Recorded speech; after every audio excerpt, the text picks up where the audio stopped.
राजस्थान के तपते रेगिस्तान में एक औरत रहती थी, सुहानी। उसकी कच्ची झोपड़ी रेत के मैदान के बिल्कुल बीचों बीच थी। बरसों से वह अकेली थी, ना कोई आने वाला, ना कोई पूछने वाला। एक शाम वह रेत के ऊंचे टीले पर बैठकर सूरज ढलते देख रही थी कि अचानक उसे दूर से किसी के चलने की आहट सुनाई दी। उसने उठकर झांका तो देखा एक थका हारा मुसाफिर फैज पानी की तलाश में उसकी तरफ चला आ रहा था। सुहानी के दिल में हलचल सी हुई, जैसे सदियों बाद कोई इंसान उसके दरवाजे पर आया हो। वह दूर से ही पुकार उठी, ऐ मुसाफिर, यहाँ आओ, रेगिस्तान में रात अकेले मत बिताना। फैज रुका, फिर उसकी आवाज सुनकर उसके कदम तेज हो गए। जब पास पहुंचा तो उसने नरमी से पूछा, बहन, क्या थोड़ा पानी मिल सकता है? सुहानी मुस्कुरा दी, पानी भी मिलेगा और आसरा भी। वह उसे अपनी झोपड़ी की ओर ले गई। फैज ने झोपड़ी देखकर हैरत से कहा, ये तो बहुत छोटी है। सुहानी ने कहा, झोपड़ी छोटी है पर दिल बड़ा है, रात यहीं गुजर जाएगी। दोनों रेत पर चटाई बिछाकर बैठ गए। सुहानी उसे पानी और बाजरे की रोटी देती रही। फैज उसकी आंखों में किसी पुराने दर्द की झलक देखता रहा, लेकिन वह कुछ पूछ ना सका। रात गहराती गई, ठंडी हवा चलने लगी। अचानक सुहानी ने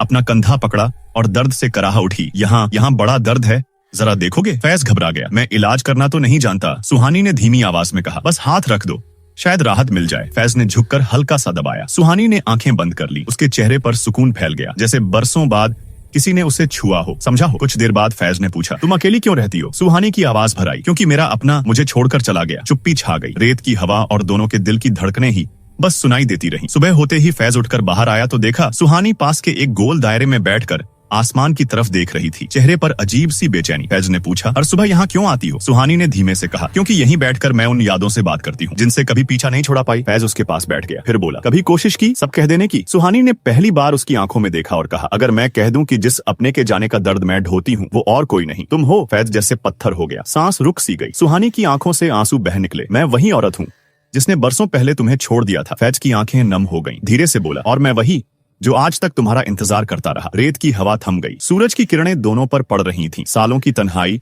उन दो दिलों के बीच धीरे धीरे पिघल रही थी। रेगिस्तान गवाह बना कि कुछ रिश्ते कभी खत्म नहीं होते, बस एक सही मुसाफिर की तरह वापस लौट आते हैं।